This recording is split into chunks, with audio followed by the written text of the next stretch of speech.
Hello viewers, welcome to max magic time. இன்னைக்கான shortcut பார்க்கலாமா? மேலே கொஸ்டின் என்ன கொடுத்துருக்காங்க?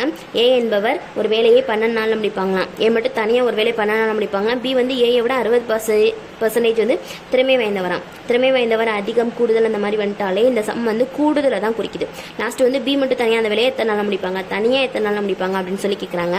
இந்த மாடல் சம் வந்துட்டாலே இதுக்கான ஷார்ட்கட் நான் லாஸ்ட் வீடியோலேயே சொல்லியிருக்கேன். 100/100 இதுதான் அந்த சம்க்கான ஷார்ட்கட். இப்போ இதை வச்சு தான் சம் போடணும். மேலே 100 போடணுமா, போட்டாச்சு. கீழே ஒரு 100 போடணுமா. இந்த 100 கூட என்ன பண்ணணும் அப்படின்னா, நமக்கு ஒரு பெர்சன்டேஜ் கொடுத்துருக்காங்களா 60, அதை வந்து ஆட் பண்ணிக்கணும். இங்கே கூடுதல் திறமை வாய்ந்தவர் தானே, கூடுதல் தானே, ஏயோட பி தான் அதிகமாக இருக்குது, அதனால இங்கே வந்து ஆட் பண்ணிக்கிறணும். நெக்ஸ்ட் ஒரு இன்ட்டு போட்டு ஏயோட வேல்யூ மட்டும் நமக்கு தனியாக கொடுத்துருக்காங்களா 12, அதை வந்து நம்ம போட்டணும். நெக்ஸ்ட் இது எல்லாத்தையும் ஷார்ட் பண்ணணும். இந்த 0க்கு இந்த 0 கேன்சல் ஆயிரும். இந்த 4 டேபிளால் அடிக்கலாமா, இங்கே 4 வரும், இங்கே 3 வரும். இந்த 2 டேபிளால் அடிக்கலாமா, இங்கே 2 வரும், இங்கே 5 வரும். 5 2s 10 வரும். லாஸ்ட் என்னென்ன இருக்குது, 5 3 2 இருக்கா. இப்போ இதையும் நம்ம வந்து மல்டிபிள் பண்ணோம். 5 × 3 15 வரும்.